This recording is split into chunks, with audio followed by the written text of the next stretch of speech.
Olá, sejam muito bem-vindos novamente ao canal. Vamos seguir com o desafio. Nós atrasamos um pouquinho, dias de mudança. Você já mudou de endereço? Você sabe como é que é? É complicado, né? E a gente vai recuperar o tempo perdido. Com certeza, né? Deus vai nos dar graça para finalizar esse desafio até o final do ano.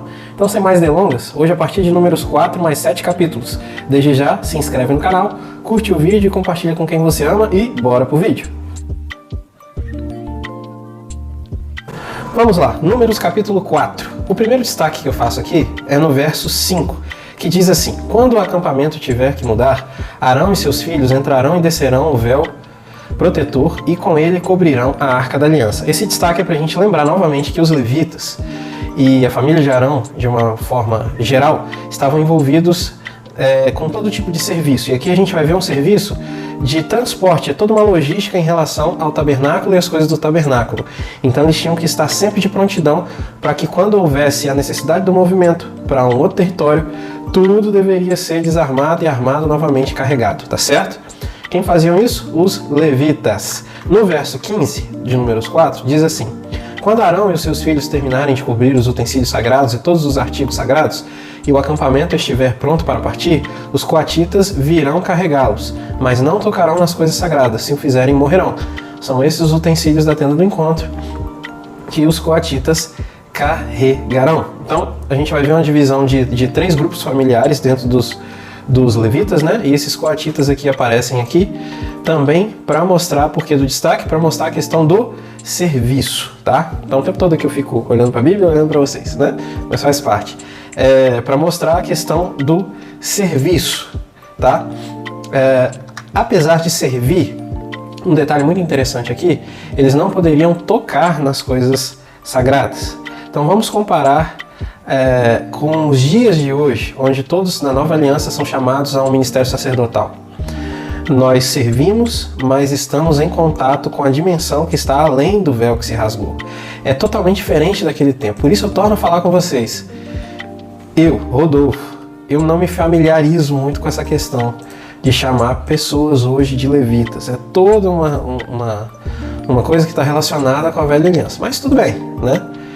Se você gosta e chama, é necessário só que você tenha um entendimento, tá? Do quão era abrangente e ao mesmo tempo limitado a questão dos levitas, tá?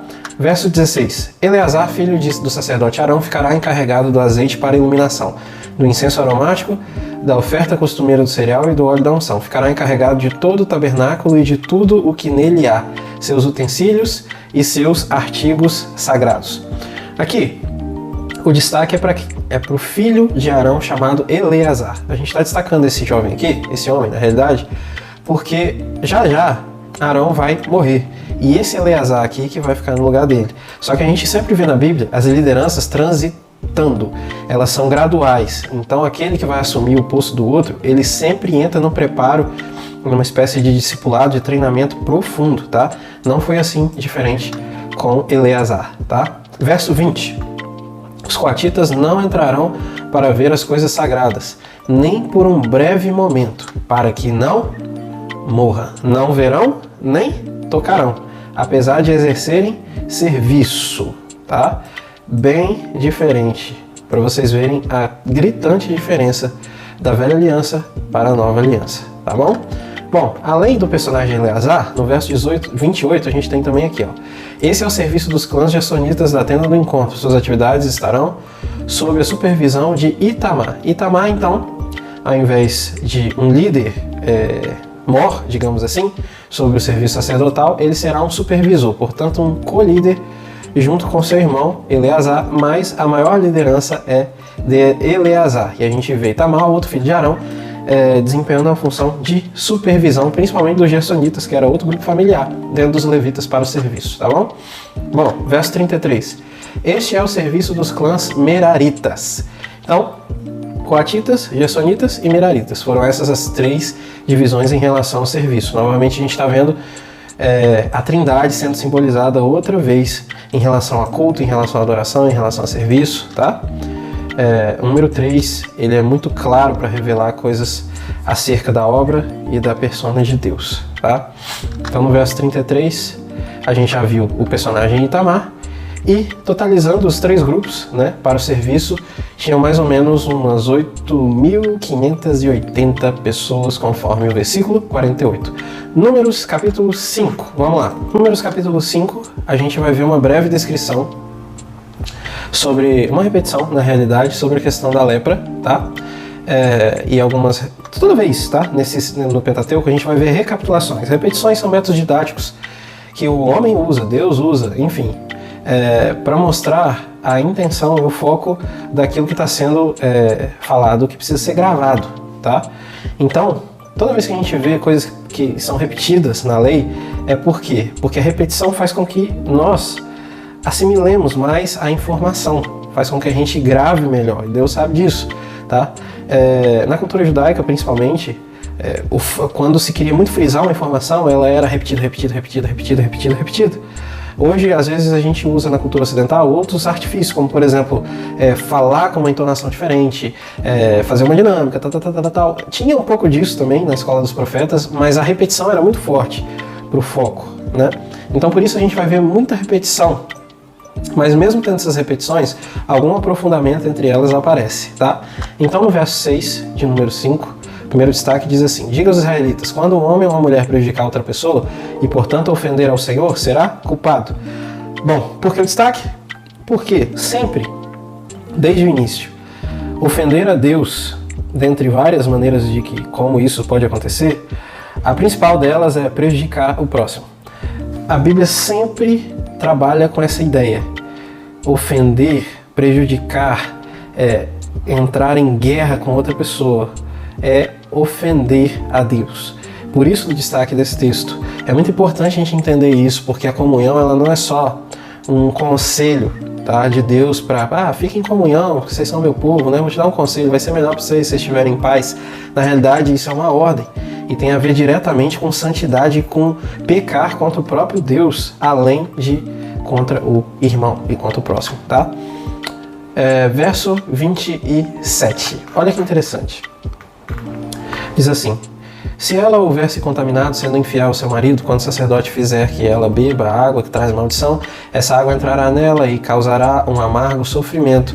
Sua barriga inchará e ela, incapaz de ter filhos, se tornará objeto de maldição entre o seu povo. Isso daqui era um rito que era feito quando no casal o marido desconfiava que a esposa era infiel e o pecado dela aparecia sob revelação diante do sacerdote, quando uma água trazida, né, de dentro dos ambientes do templo era tomada por essa mulher, se tornava amarga, causava infertilidade e a mulher ficava amaldiçoada por ser adúltera. Portanto, esse pecado era revelado assim, isso acontecia de fato, né? E assim se descobria, se comprovava que a mulher realmente cometeu o adultério, era infiel ao seu marido. Bom, é interessante a gente olhar para esse versículo e lembrar de Jesus cá no poço com a mulher samaritana, que era uma adúltera com 5 maridos já teve, né? Já se envolveu. E o último com quem ela estava, basicamente era um amante, né? E é muito interessante ver a figura de transição acontecendo, porque o povo olhava então para a mulher adúltera de forma muito mais pesada do que olhava para um homem adúltero. E era a própria personificação feminina da maldição. E se vocês se lembram, a primeira vez que Jesus, provavelmente a primeira vez que Jesus fala acerca de si mesmo, se revelando como Messias, é justamente para uma mulher nessas condições, que estava totalmente amaldiçoada aos olhos do povo. E ele ainda fala da água, e dele ser a água. Mas ao invés da água que revela a maldição, é a água que purifica, e de quem dela bebe não mais tem sede. Então, as coisas que estão na lei, elas são sombra. Por que sombra? Porque, veja bem, se você apaga tudo, deixa só uma luz nas suas 2 mãos e faz uma forma e observa isso na parede, quem olha só para a sombra, digamos que você tente imitar fazer um coelho, uma silhueta de um coelho, vai olhar e vai ver, o que é isso? A pessoa pergunta, e ela olha para a sombra e fala, é um coelho, entende? Mas na verdade, por trás da sombra, né, aquilo que gera, a realidade é que são 2 mãos, num determinado formato. E isso não tem nada a ver com o coelho. Então, às vezes, a questão das coisas antigas serem sombras daquilo que viriam na plenitude revelado no Senhor Jesus, é justamente sobre isso. Esse texto aqui, ele vai ter relação direta com essa passagem. É inevitável ler ele e não lembrar da passagem do poço, lá na frente, e de como Jesus interpreta e entende corretamente a lei. De forma nenhuma, em momento nenhum, a gente às vezes coloca coisas que o texto não diz, né? Não tem a palavra aqui, para sempre essa mulher é uma maldita, né? Em momento nenhum, apesar da lei revelar o pecado no homem, ela tem a intenção de deixar o homem pecador para sempre, entende? E é sobre isso que Jesus trabalha em seu ministério, o arrependimento, tá? Bom, a gente poderia falar mais 20 anos desse negócio aqui sem parar, e enfim, mas a gente tem que seguir. Capítulo 6 de Números diz assim do verso 2 ao 8. Aqui é importante, gente, porque a gente vai ver uma questão sobre os nazireus. E quem era nazireu? Sansão. Logo mais a gente vai ver sobre Sansão. Então a gente precisa entender essa questão desse voto que tornava alguém um nazireu, tá? E aqui em Números é apresentado do verso 2 ao 8. Número 6. Diga o seguinte, israelitas: se um homem ou uma mulher fizer um voto especial, um voto de separação para o Senhor como nazireu, terá que se abster do vinho de outras bebidas fermentadas e não poderá beber vinagre feito de vinho ou de outra bebida fermentada. Não poderá beber suco de uva, nem comer uvas, nem passas. Enquanto for nazireu, não poderá comer nada que venha da videira, nem mesmo as sementes ou as cascas. Durante todo o período de seu voto de separação, nenhuma lâmina será usada em sua cabeça, até que termine o período de separação para o Senhor que estará consagrado, e deixará crescer o cabelo da sua cabeça. Durante todo o período de sua separação para o Senhor, não poderá aproximar-se de um cadáver. Mesmo que seu próprio pai ou mãe ou irmão morra, ele não poderá tornar-se impuro por causa deles, pois traz sobre a cabeça o símbolo de sua separação para Deus. Durante todo o período de sua separação, estará consagrado ao Senhor. Traz em sua cabeça o símbolo de separação para Deus. Do que nós estamos falando, obviamente, dos cabelos, tá? A força não estava nos cabelos de Sansão. A força de Sansão era o próprio Deus. E manter-se em obediência, entender, respirar, viver os princípios desse voto é que fazia com que a presença de Deus permanecesse em Sansão e o fortalecesse, tá? E Deus é muito fiel, muito mais fiel do que nós em relação aos próprios votos que fazemos com Ele, a parte dele, tá? Então, é muito importante a gente notar aqui que Sansão estava tão cego que antes de morrer, inclusive, ele é cegado. Isso não é por acaso, né? É uma realidade do reino espiritual vindo para o mundo físico, se materializando, se efetivando no mundo físico. Ele pensava ser os cabelos a origem da força. E se você se lembra bem, ele pega mel de um animal morto, ou seja, toca um cadáver. Então ele era extremamente cego e legalista, apesar do voto, né? Quando ele despertou e enxergou como um cego, aí tudo fez sentido e ele morreu. Mas a gente vai ver a história de Sansão. Por enquanto, a gente precisa entender as questões desse voto, tá? Então medita aí. Verso 23 a 27 de Números 6, tá bom? Vamos lá. Diga a Arão e a seus filhos: assim vocês abençoarão os israelitas. O Senhor te abençoe e te guarde. O Senhor faça resplandecer o seu rosto sobre ti e te conceda graça. O Senhor volte para ti o seu rosto e te dê paz. Assim eles invocarão o meu nome sobre os israelitas e eu os abençoarei. Você já deve ter ouvido na igreja ou de alguma forma esse texto, tá? Tem igrejas que tem um costume no final do culto, o pastor sempre repete ele como se fosse uma espécie de bênção do ministro ali designado por Deus em autoridade para guiar o povo, né? Bom, o que é interessante é que esse texto ele é o marco e o precedente para o povo repetir e para os levitas falarem, para os sacerdotes de forma geral, para que Deus os abençoasse. Não que as palavras são mágicas, mas o entendimento e o princípio por trás delas. E esse texto, ele é tão importante, ele revela tanto sobre o coração de Deus, tá? Por isso que é tão ridículo as pessoas que dizem assim: o Deus do Antigo Testamento é um, o do Novo é outro. Porque em alguns textos você vai ver Deus claramente falando para um povo assim: matem, não deixem ninguém vivo, porque senão vocês vão cair, vão se contaminar, ou esse povo vai matar vocês. E isso parece um absurdo, né? Isso parece... E a gente esquece que tem mais ou menos 4.000 anos aí de transição cultural, e a gente quer interpretar texto bíblico, né? Olhando desde o início da leitura com os olhos dos dias de hoje, né? Enfim, mas no mesmo Antigo Testamento, em que muitas vezes um Deus aparenta um rigor e uma mão pesada de castigo e de morte, nesse mesmo Antigo Testamento a gente vê um Deus chamado de Senhor, que concede graça, que resplandece o seu rosto sobre nós, que dá paz. E aí? A gente ainda está no Pentateuco, tá? Então a gente precisa entender a mensagem completa. Um dos maiores erros que a gente faz é pegar versículo isolado, tirar do contexto e às vezes julgar toda uma estrutura, todo um cânon, toda uma pessoa por causa de um texto só, né? E não se enganem, a pessoa que os humanos, nós julgamos mais errado é a pessoa de Deus, tá? Nem é tanto o próximo.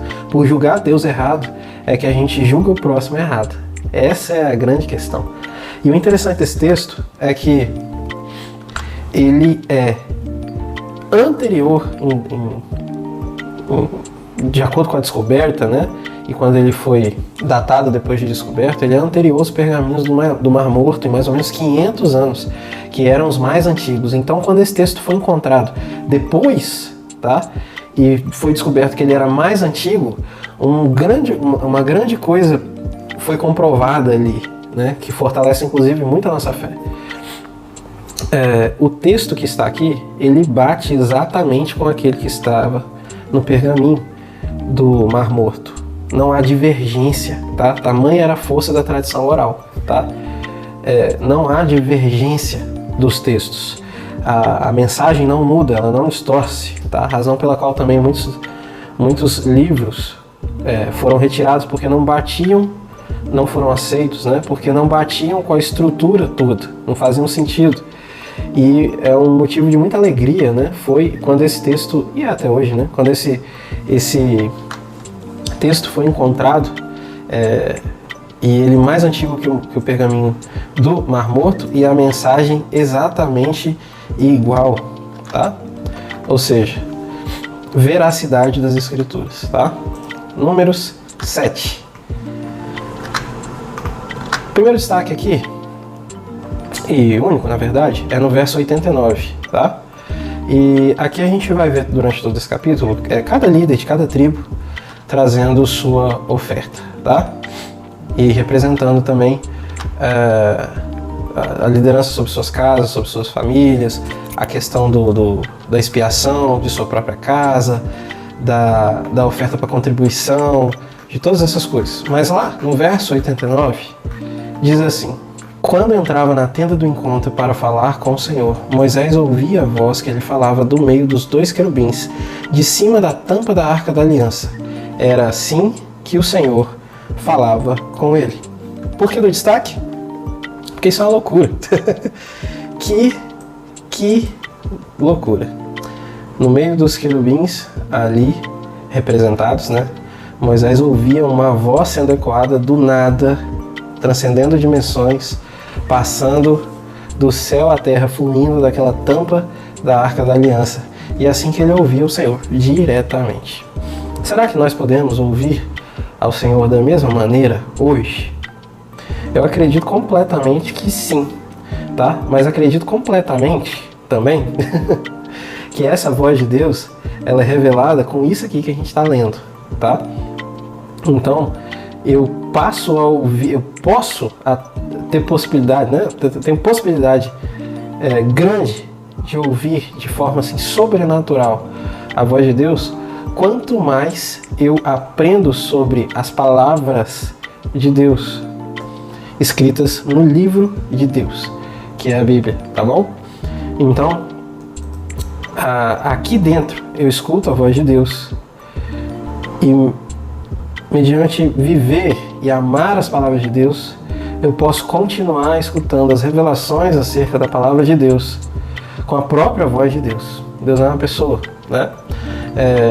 Eu também não poderia dizer que Deus é um livro, né? Então, eu acredito mesmo que é possível, tá?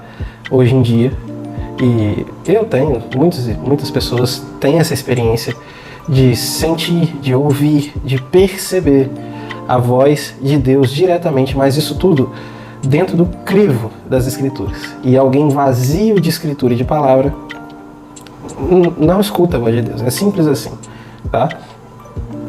Bom, era assim que Deus falava com Moisés. Números 8, verso 15, primeiro destaque aí. Depois que você purificar os levitas e os apresentar como oferta movida, eles entrarão na tenda do encontro para ministrar.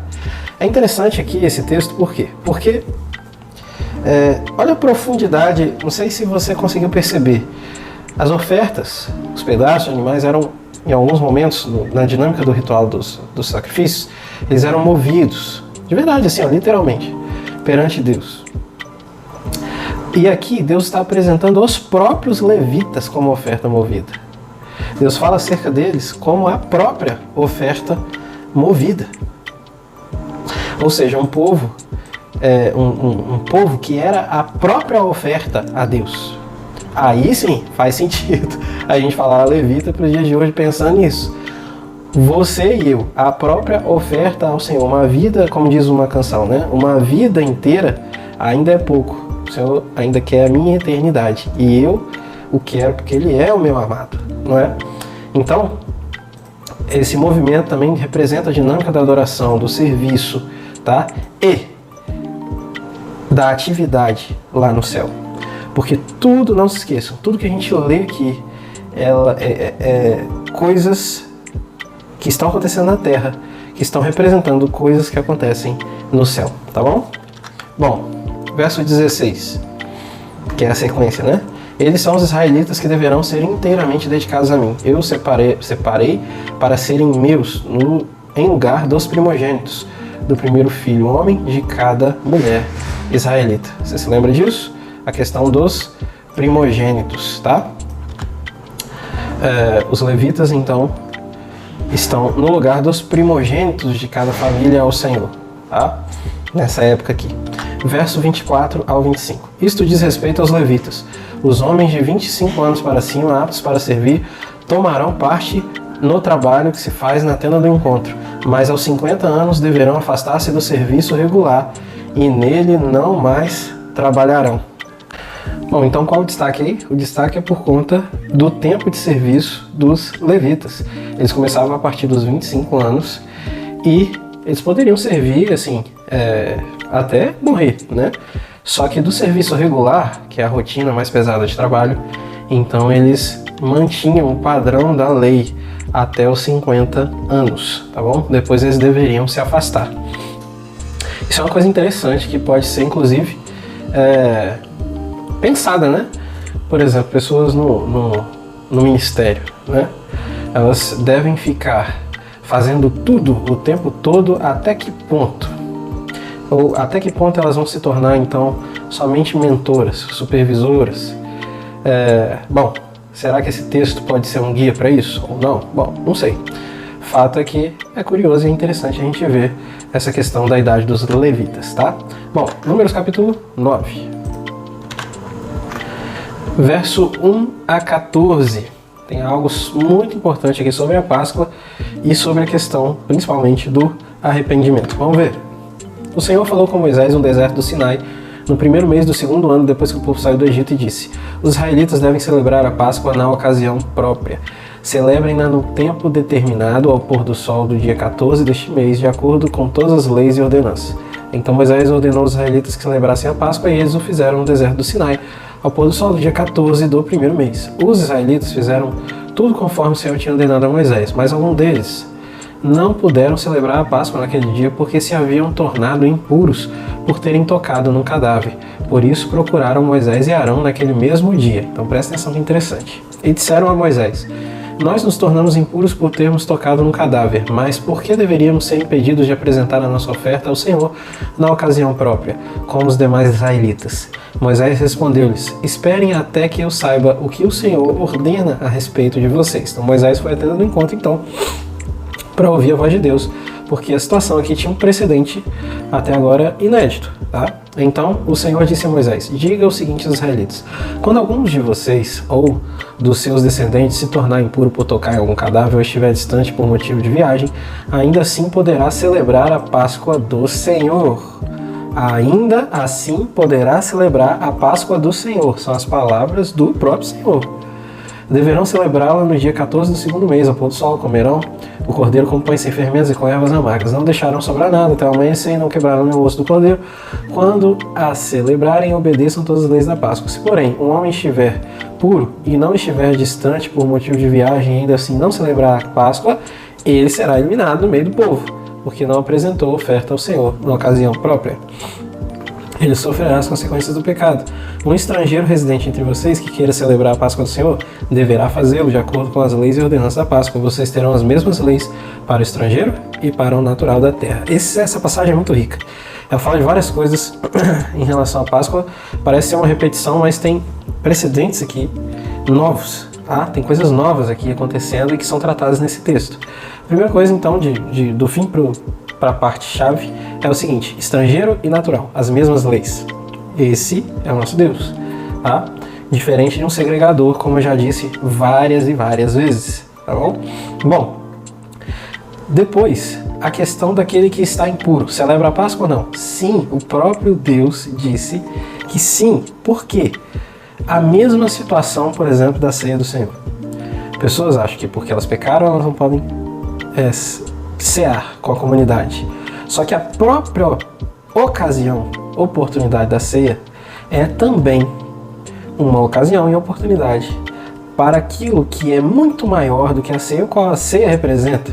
Uma comunhão de um povo que é alicerçado e família por causa de um mesmo sangue, que é o sangue de Jesus.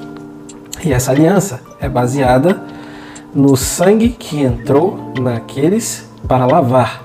Quais pessoas? Aqueles que se arrependeram, tá? Então é sobre arrependimento, tá? Então, tá impuro? A oportunidade é de se purificar. Celebre a Páscoa. Ofereça oferta. Isso, para nós, nos dias de hoje, nós não temos mais a Páscoa, mas o Cordeiro é a nossa própria redenção, né? Diretamente na nova aliança. Então, é arrependimento pelo auxílio do Espírito Santo para continuar uma vida de aproximação junto ao Cordeiro, junto ao Santo dos Santos, junto ao Pai, tá?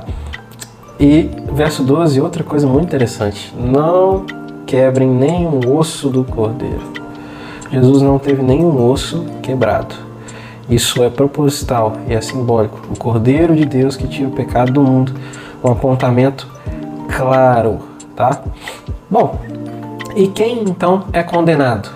Aquele que tem todas as condições de celebrar e não quer. Por que não quer? Porque não tem uma vida de arrependimento, que entrou na normalidade, que acha que não precisa de Deus. Tudo com Deus, a lei, tudo. É tudo em relação à sinceridade e à verdade que existe no coração do homem. E como Deus pode fazer com que esse coração se transforme no coração segundo o coração de Deus. E, obviamente, nesse processo, o homem precisa também querer, pois o Espírito Santo, Deus, eles escolheram não fazer tudo sozinho. Existe livre-arbítrio, ok? Bom, vamos lá. Depois disso vem a questão da peregrinação, né? No mesmo capítulo, no capítulo 9. É muito interessante ver que quando a nuvem se retirava, o povo então sabia que tinha que levantar e continuar andando. E quando a nuvem de Deus pairava, sua presença e glória, o povo então sabia que tinha que ficar lá até de novo o deslocamento da nuvem de Deus. Muito legal isso. E verso 23. Conforme a ordem do Senhor, acampavam e conforme a ordem do Senhor, partiam. Nesse meio tempo, cumpriam suas responsabilidades para com o Senhor, de acordo com as suas ordens anunciadas por Moisés. Uma vida de comunidade, isso daqui é bem forte para a gente olhar para a questão da igreja também, né? Mas o interessante aqui desse destaque é o seguinte: tinha toda a mística, tá? No jeito correto, menos assombroso e distorcido da palavra, tinha todo o sobrenatural da questão da presença, da manifestação de Deus, dos sinais naquele tempo. E ainda assim, entre uma peregrinação e outra, no dia a dia, todos tinham suas responsabilidades e as cumpriam para com o Senhor. O nosso trabalho, o nosso estudo, a nossa casa, nossas finanças, enfim, várias áreas da nossa vida que, geridas e conduzidas de uma forma correta e segundo os princípios de Deus, também faz parte de uma vida com Deus. Não sei se vocês lembram daquela passagem da transfiguração. Os discípulos queriam ficar ali para sempre e pronto, né? E aquilo acabou, né? Naquele momento, não é que acabou, eles precisavam entender que não é parar de viver como se fosse numa espécie de monasticismo e me isolar e ficar só ali buscando a Deus até morrer, mas também tendo uma vida, vamos usar a palavra secular, tá? Com as nossas responsabilidades comuns, seculares de um ser humano aqui na Terra, né? Essa vida, ela não pode ser negligenciada, ela não pode ser vivida de qualquer jeito. Não dá para ter uma pessoa que acha que é só cantar, orar e adorar, entende? Mas o grande sacada da maturidade é uma pessoa que consegue viver a plenitude de Deus em meio a uma vida de um ser humano normal, que tem seu trabalho, que tem sua família, que tem suas responsabilidades, e ainda assim ele lida com isso tudo de forma que glorifique a Deus. Então, quer comais, quer bebais, fazei tudo para a glória de Deus, tá? Pra gente fechar, Números capítulo 10, primeiro destaque aí, do verso 1 ao 10, onde tem a dinâmica das cornetas. Eu vou chamar assim, tá bom? Vamos ler. O Senhor disse a Moisés: faça 2 cornetas de prata batida a fim de usá-las para reunir a comunidade e para dar aos acampamentos o sinal para partir. Quando as 2 cornetas tocarem, a comunidade inteira se reunirá diante de você, a tenda do encontro. Se apenas uma tocar, os líderes chefes dos clãs de Israel se reunirão diante de você. Quando a corneta der um toque de alerta, as tribos acampadas do leste deverão partir. Lembra? O leste vai primeiro. Ao som do segundo toque, os acampamentos do sul partirão. O toque de alerta será o sinal para partir. Para reunir a assembleia, faça soar as cornetas, mas não com o mesmo toque. Os filhos de Arão, os sacerdotes, tocarão as cornetas. Este é um decreto perpétuo para vocês, para suas gerações. Quando em sua terra vocês entrarem em guerra contra um adversário que os esteja oprimindo, toquem as cornetas, e o Senhor, o Deus de vocês, se lembrará de vocês e o libertará dos seus inimigos. Também em seus dias festivos, nas festas fixas, nos primeiros dias de cada mês, vocês deverão tocar as cornetas por ocasião dos seus holocaustos, das suas ofertas de comunhão, e elas serão um memorial em favor de vocês perante seu Deus. Eu sou o Senhor, o Deus de vocês. Toda uma organização, uma dinâmica de organização social para a questão das reuniões, daquilo que precisava de ter ajuntamento, só os líderes, o povo todo, uma questão de ir para cultuar, de ir em gratidão, de celebrar, de oferecer ofertas. Tudo tinha toques de corneta específicos, tempos de soar o som diferentes, quantidade dos toques. É muito interessante ver Deus organizando essas coisas, né? E ver como Deus estabelece ordem para as questões, inclusive espirituais, né?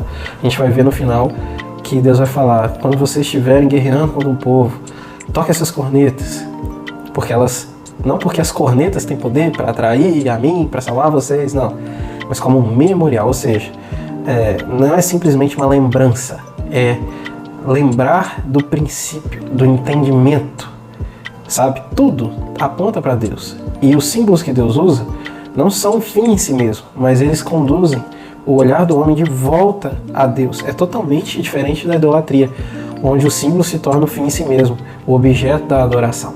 Tá? Bom, vamos finalizar. Versos 35 a 36. Sempre que a arca partia, Moisés dizia: levanta-te, ó Senhor, sejam espalhados os teus inimigos e fujam de diante de ti os teus adversários. Quem são os adversários e inimigos de Deus? Aqueles que estariam no caminho da realização da vontade de Deus em relação ao seu povo, naquela época ali, tá? Então, o povo de Israel. Então, os inimigos seriam de Deus, os povos rivais, e aqueles que estariam contra Deus numa questão assim, de adorarem outras divindades, de viverem outros princípios, praticarem coisas abomináveis. E repara que Moisés não fala acerca dos inimigos dele, fala acerca dos inimigos de Deus, eles são de Deus. Bom, então sempre que a arca partia, Moisés dizia: levanta-te, Senhor, sejam espalhados os teus inimigos e fujam de diante de ti os teus adversários. Sempre que a arca parava, ele dizia: volta ao Senhor, para os incontáveis milhares de Israel. Esse texto é maravilhoso, cara. Ele mostra a fala de um homem assim, transcendendo os limites de fala, de linguagem, de percepção emotiva do seu tempo. Moisés está à frente aqui. Essas palavras, elas não se comparam com outros trechos do Pentateuco. Elas são assim muito orgânicas, muito vívidas, muito apaixonadas. É um homem assim que denota muita paixão, muita dependência, amizade, alguém que está de verdade vivendo amar a Deus sobre todas as coisas, tá bom? Então por hoje foi isso, até o próximo vídeo, valeu!